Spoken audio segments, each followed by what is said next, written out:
everybody, this is Maria with SweetSerenityStamping.com, and today I have this cute little Valentine's Day box. Look at this. You and me equals love. I just think that is the cutest little phrase. And this is made with the strawberry slush cardstock. This little accent is also made with our new paper that we have.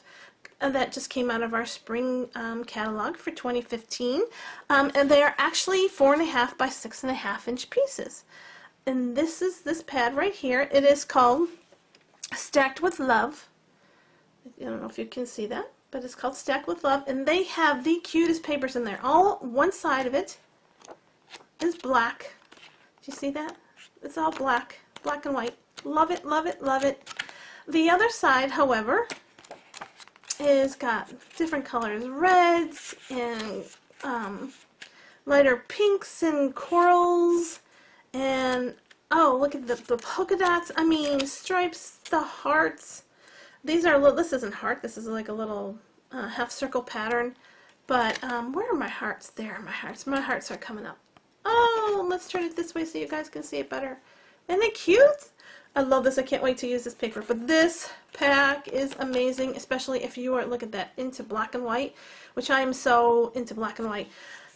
For Valentine's Day coming up, I love the red and blacks together. I think it's something flirty, something sexy. So black and whites to me is perfect for Valentine's Day. I also like it with pink and black, but those are my favorites. But anyways, this paper pack is called Stacked with Love.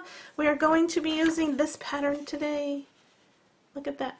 Oh, it's so cute. But that's the pattern that we are going to be using today. And this is what you see right here. Okay, and that You and Me, which I have to tell you where that's from because that is also in our new spring 2015 catalog. And it's called You Plus Me. How convenient. Look at that. You plus me. And then it has a big ant sign. And sign. Yeah, they call it, yeah, and. You and sign. You're so sweet. There's one that's called Twitter Pated, I would say. But it's really cute to get to one like your Twitter friends. I think that'd be really cute too. Just because it's got the Twitter in them. I just love it. You're so sweet. The Be Mine is what we're going to be working with today, and then they have some hearts and arrows and more hearts, but this is so cute.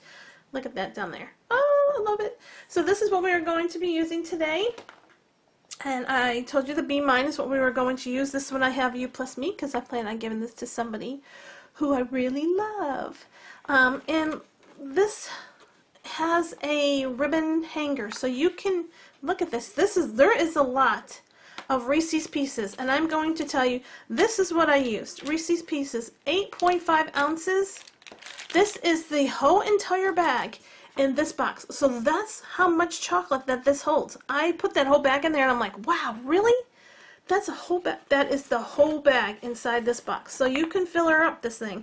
I'm going to probably put some other different candies in here, but I just want to let you know that that's a whole bag of 8.5 ounces of Reese's peanut butter cups. Yummy. So this is what we are going to be showing you today. Like I said, this is Strawberry Slush if anybody's interested. That is the cardstock I used today and the Strawberry Slush ink to do that with. So we are going to set this one aside and let me show you how this is done. Now I already went ahead and I have 2 boxes already made because you are going to need 2 of these.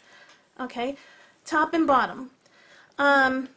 This is made out of cherry cobbler, and I know you guys are probably sick of me using cherry cobbler because I used it for Christmas a lot, but this is a great Valentine's Day red.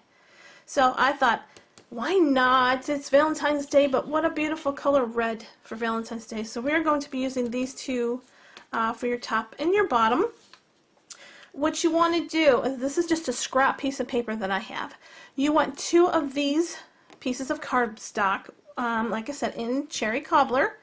This, like I said, is just a scrap piece of just some kind of pink scrappy paper cardstock I have. But these are 4 by 4, so you need 2 4 by 4 inch squares. And on that, you want to see the score lines I have here. This is a 1/2 inch all the way around, 1/2 inch here, here, here, and here. So you take that to your paper trimmer and score a 1/2 inch on all 4 sides on both of those pieces. And then I added, this is score tape for everybody that's wondering what that is. I chose to use score tape today. You can use your sticky strip or your fast fuse on this. I love my score tape too, so I decided to use score tape on this. So this is what this piece is going to look like. You should have 2. And what I want to do is show you how I put the box together.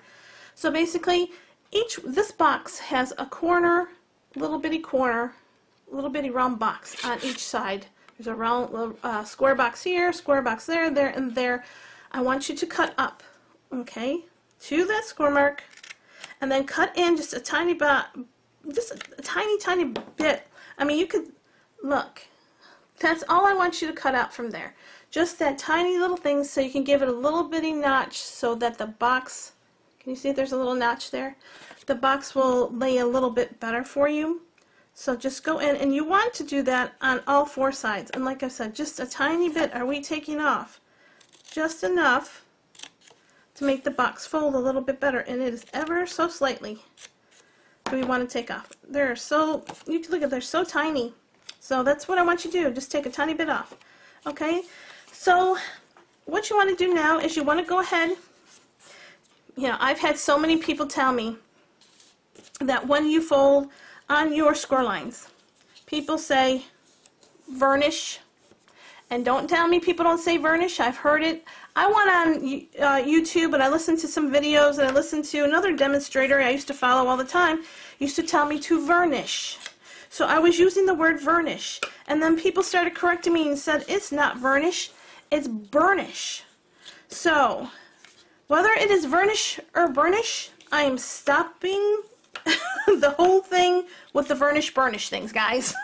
I'm just letting you know. So when I tell you, I want you to fold on your score mark and I want you to crease it. That's it. No varnishing, no burnishing, no nothing. We are going to be politically correct, uncorrect, however you want to say it. We are just going to fold on our crease lines, and our score marks, fold on your score marks, and just go ahead and crease them. So don't worry about me saying varnish, burnish, whatever that is. So anyways, now we have this done. Okay, so what we want to do is we want to take off those little stickies on here. We just pull these off, and I'm just going to show you real quick on how to do 2 sides, okay? So now we have that, and you just want to tuck this so that, actually, it should be this way. Sorry about that, guys. I wasn't paying attention because I was worried about my burnishing and my varnishing.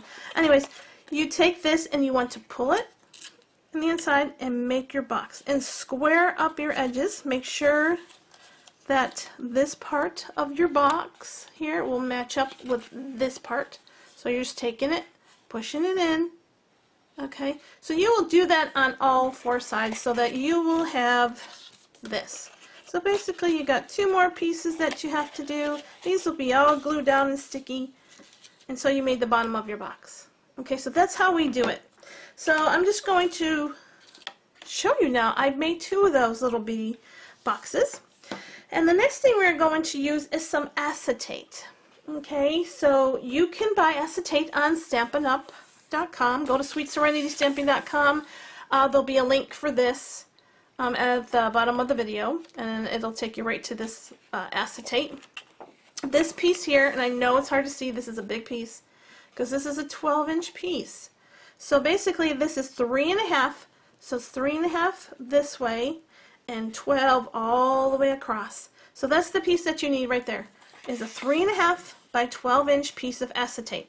What I want you to do on this acetate, and please ignore, I have some score tape ready to go for you guys to make this video faster. What I want you to do is I want you to score on the 12-inch side. The longest side you want to butt it up to your scoreboard. Okay, so the longest side we are going to score at the 2 15/16. Now there's some weird measurements in here, and I want to make sure that you guys get these. 2 15/16. That is 1 tick before you get to the 3-inch mark. If somebody does not know, and you can barely see, there's the score line. Can you see it? There it is right there. See it? So that is the 2 and 15/16 inch marks. One tick before you get to the 3. The next score mark here, that is the 5 and 7/8 mark. The next score line I want you to score at is 8 and 13/16.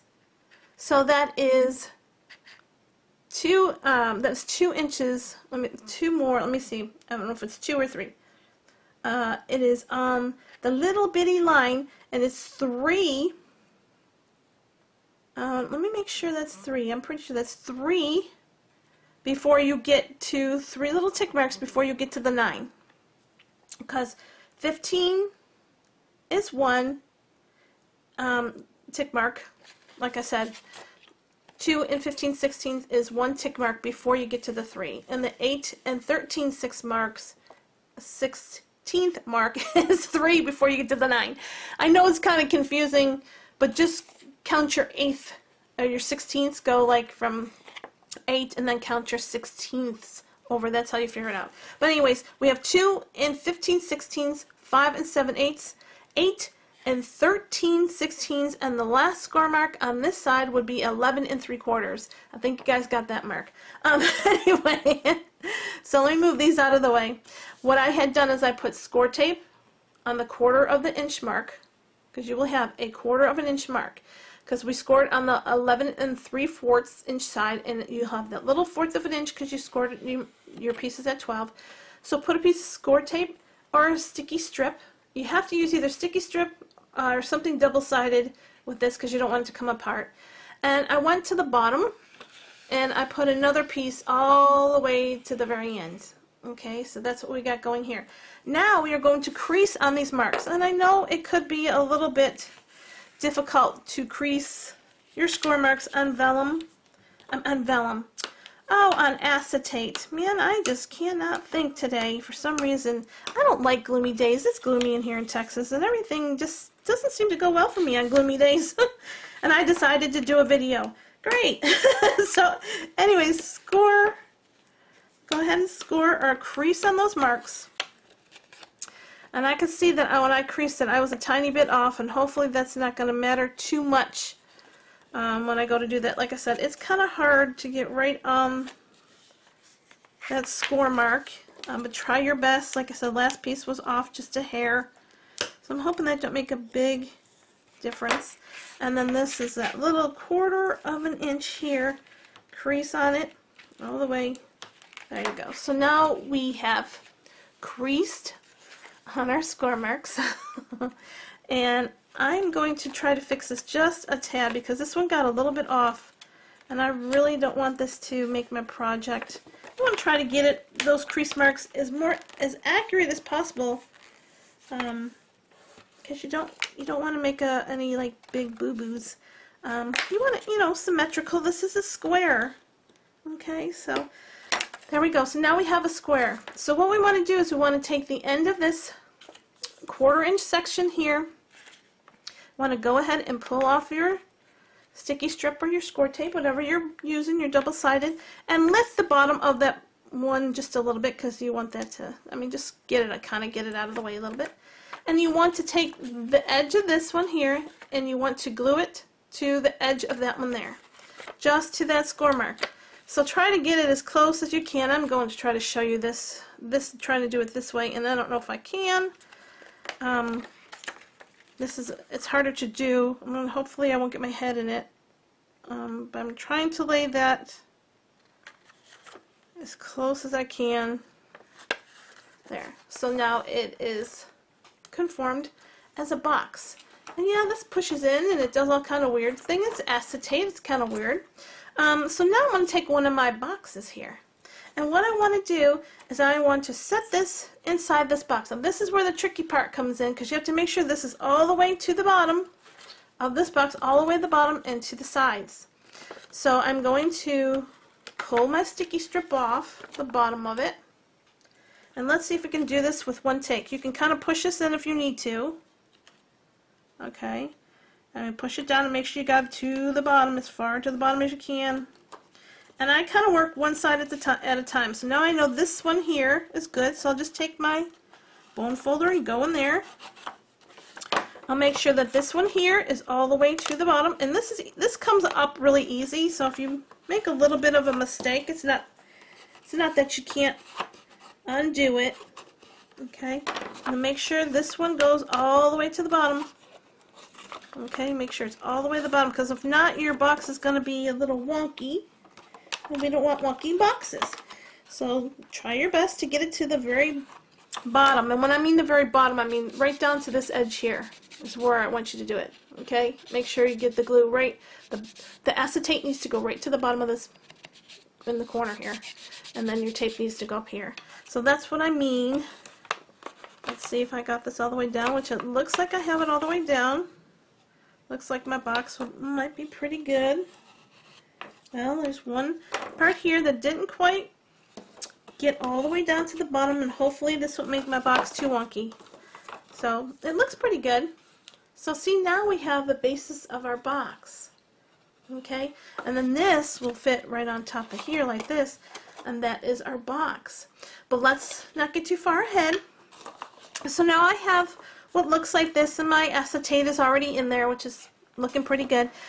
What I want to do is I use, like I said, this is from the Stacked with Love paper pad.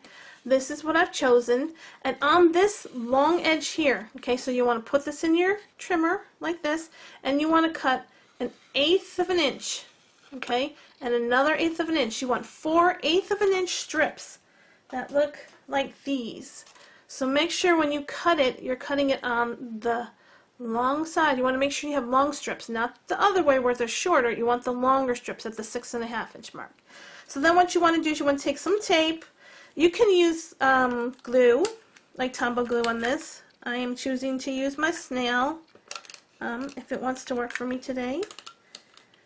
There it is. Have to get it going. Try as best as you can to get this all the way on that piece of paper. You know, if it overhangs a little bit, you know, see, I overhanged it a little bit. It's got a couple little pieces of glue I got on here. But try to get it on there as best as you can. And you want to take it and you want to go around this box. So now what I do, I just take a tiny bit over the edge, and hopefully you can see this. See, maybe just a tiny bit over the edge, and then I need a little bit more glue right here. I missed a little bit. If you do that, just add a little bit more glue. Take it around just a little bit and make it in the center of your red box, of your red piece. Put it in the center, wrap it all the way around, okay, and get it somewhat in the center. Okay, so now we have this going. Okay, and then you want to keep wrapping. Okay, and make sure you're centering it down the middle of that piece of red cherry cobbler. Okay, and then just wrap it around. And now, you know, kind of press on it a little bit as you go. You can even do this before if you want to go ahead and do it before. I don't know, I just went ahead and do it this way because this is the way I did it the first time. So, but do you see what I mean? How it's coming along? Okay, so now you need to get your other one. Okay, so get your second one here and put some more snail on it. For some reason, my snail does not want to go today. I don't know why, but it's giving me a hard time. It may be getting close to empty, which I'm fearing. I'm just hoping that it gets me through my project here, because that would be awful. And I don't like all this. Yeah, I get the glue on the excess. It's okay. Just wipe it off your work surface. It bothers me because I don't want it to stick on anything that I'm working with. So now we take the next one and we kind of fold it over again, around the corner, down the middle, okay, and pinch those sides to make sure that it stays. So let's do it around here, okay, and we're going to do it around here. Like I said, you can pinch the sides, use your bone folder to make sure it gets glued on there pretty good. And look, it's already glued on there for me. It did perfect. It already did it for me. It went right on there without any problems. And then I'm going to take this last little bit and poke it down right here, put my bone folder on there, give it a little bit of a burnish or vernish, if you want to say it, or just crease it down to make sure it stays. So there you go. That is what you do to get that little bit on there. So the next thing you would do is you take this one and you do the same thing, okay? You would put the next 2 pieces that I cut out, okay? And you will also do the same thing. Go down and do the same exact thing on this piece. I'm not going to show you that because we don't have time to show you that. So anyways, this is what my box is looking like, and it looks great. So the next thing I want to do is I want to punch a hole with my 1/8 of an inch punch. I am so tongue-tied today. And I tried using these Fiskars things and they did not work. Stampin' Up! Have some. I don't know how they work on what I'm fixing to do, but these old, junky old 1/8 of an inch hole puncher works perfectly fine in this project. And you want to punch, and you can eyeball this or you can mark it. I'm just going to eyeball it, but take it and put a punch right through the top of one side, right in the middle, as best as you can. Like I said, you don't have to be perfectly accurate. Okay, there's your hole. Now you want to try and do that on the exact same side. So I'm just going to leave it like this. Or best to turn it like this. And then you can kind of see it. But kind of punch it right in the middle. Like I said, it doesn't have to be exact. I try to get exact as possible. Now we have both of our holes. So what we want to do is we want to put this lid back on. And we want to get a pen. I'm just going to take my little red pen here. And we want to put a little dot on our acetate. So we can put a little dot right here and make sure the dot is there. My acetate is not behaving because I'm holding it, so I'm going to hold it this way. But I want to put my little dot right on my acetate. And where is my dot? Wow, my lighting is so bad in here I can't even find my dot. Let me see if I can take my pen and use my pen. It's so light in here. I'm getting reflections and I can't even see. But you want to take your acetate. Okay, this is not being well behaved for me today. Okay, and mark it. And hopefully there's a mark, which I see, which is right there. And I'm going to keep my finger on it. You may not be able to see it. I can barely see it. But it's there, and I'm going to poke a hole right through there. So now we have a hole in our acetate. Okay, and you can pinch that off if it doesn't, or just take your little scissors because it didn't go all the way through, because this is a really old punch I have. So now you have the hole right there. So just go ahead and you can eyeball this the same way. Go ahead and eyeball it. Just poke a hole right through it. Or do what I showed you earlier. Let me get that little piece out of there. I'll take it out there with my scissors. Come on. Don't want to come off. There it is. It's still stuck in there. But now you have holes here, and you have holes in here, and this is the way it would go. Okay. So the next thing we do is we go ahead and we get some ribbon. Okay. And you're going to want to take this ribbon and give it a sharp edge here so you can get this to go through. But you are going to take it and you are going to push it through the top of this and, you know, go from your outside on your box and pull it through. If I can grab it. Okay. And then the next thing you want to do is you want to go from the outside of the box. Okay. So you went inside. Okay, and you're pulling it. Then you want to go outside with your ribbon and pull it. If I can get this to work. You know, when you do it on film, then you go through to the other side and you want to pull it out here. Okay, work with me, ribbon. And you want to keep pulling enough. You know what I'm saying? Keep pulling because you need quite a bit of ribbon. So just keep pulling, and then you go through this side. you want to go, and let me make sure, you want to go through the inside of the box because you're going to be making a bow. Okay, so basically now what we have is what looks like this. Okay, put that on, pull this, and then you will go ahead and you will tie this into a bow. Really pretty bow. I don't have time to show you that, but everybody knows how to make a bow. And then that will be your hanger, like this. So you'll have your hanger to hang up or to hold or whatever. So that's what you would do. I'll just cut this out. We'll just go ahead and cut it. Okay, and I'll go ahead and make a little bow for you guys.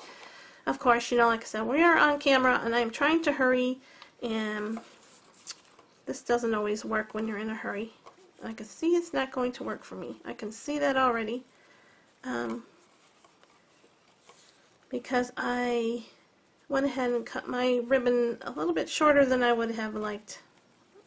But like I said, when you're on video, okay, there we go. So it's a really wonky bow, but you guys get the idea, and then that will be your carrier. Okay, so the last thing that we want to do to this is we want to go ahead and we want to get our, I'm doing an oval. I used my oval framelits. Okay guys, this is what I used, and I ran them through my Big Shot. The first one I ran through is the Whisper White. That's number 1. Number 2 is the black cardstock. So we have the Whisper White and we have the black. And I want to take a little bit of my cherry cobbler, and I want to put my Be Mine on this one right here. Okay, make sure we got it covered. And I want to center it in here. Okay, get some of the stamping done and lift it off. That's so cute. Oh, I love it. And then I want to take my sponge, and I'm just going to sponge around just a little bit around the Be Mine, because I think it adds a little bit to it, especially it's going to be going on the back of this black. So let's get that out of the way. I want to take a few of my dimensionals and let's put them on here. Okay, and we can undo these. So like I said, you can use, you know, any saying you want. This happens to be the Valentine's Day version of my box. And then you would get a couple more. Or actually, I just did one more. That's really all you need. It's just something in the center so it has something to hold on to. And then, don't take this side of the box where you have the sticky strip at. Turn it around and do this and make this the front of your box. And like I said, my box is a little wonky because it's not quite finished. Okay, let me push it on here. It's not finished right because I was trying to show you a little bit of how to do it. And this is another way too. Actually, I should have put it on this side. This side would have been much better because you want your bow. And this is pretty easy to take off of acetate, thank goodness. Put it on this side. And the reason why I'm going to tell you to put it on this side is because this is the way your bow is. Okay? I hope everybody's following me with this project. It's really, really cute. So, you just pull this. And that's how they get their candy out too. See, they just have to lift it, get the candy out, set this cover back on, and they just pull this, and this holds all your candy. That is just, it just amazes me that that holds that much candy. I mean, that's kind of crazy. That's a lot of candy for it to be holding. And of course, like I said, mine's a little wonky because it's not finished properly. I've got to finish it properly. But that's the box. Isn't it cute? Be Mine. And there's your little holder. You can make your holder longer or shorter, whatever. And of course, I gotta get that in properly. So that's how you make this box. Isn't it cute? I love it. Look at it, how cute that is. Oh, it's adorable. I hope you all followed me okay on this. If you have any questions, let me know, and I can see if I can answer them for you. But let me get the finished one here. Oh, I could bring this one out too because this is just as cute. But it's not. It needs to have its candy in there, and I need to fix my ribbon. But anyways, these are the two of them. Aren't they cute? I love it, love it, love it. So anyways, I need to go. It's getting really, really late. We're already into almost 30 minutes, and I wanted it to go a lot faster, but that took a little bit of time to make. Well worth it. Give it to somebody for Valentine's Day. I think it'd be awesome. It'd be so cute, so cute. But anyways, thank you so much, everybody, for spending some of your time with me today. I really appreciate that. If you go onto my blog, sweetserenitystamping.com, go to the right-hand side. There is a Join This Site button, and just put your email address in there, and you can watch me with all my up-and-coming videos. There will also be a supply list at the bottom of this video, which will show you everything that you need to make this great little, treat box, Valentine's Day box. It's so adorable. And there'll also be a shop button at the top of my blog, and you can press on that, and it will also take you to shop for these fantastic Stampin' Up! Products. So thank you, everybody. I hope you all give this a try. If you have any questions or comments, leave them at the bottom of the video, and I will get back to you as soon as I can. I hope everybody has a wonderful day. Thank you so much, and I will see you next time. Bye-bye.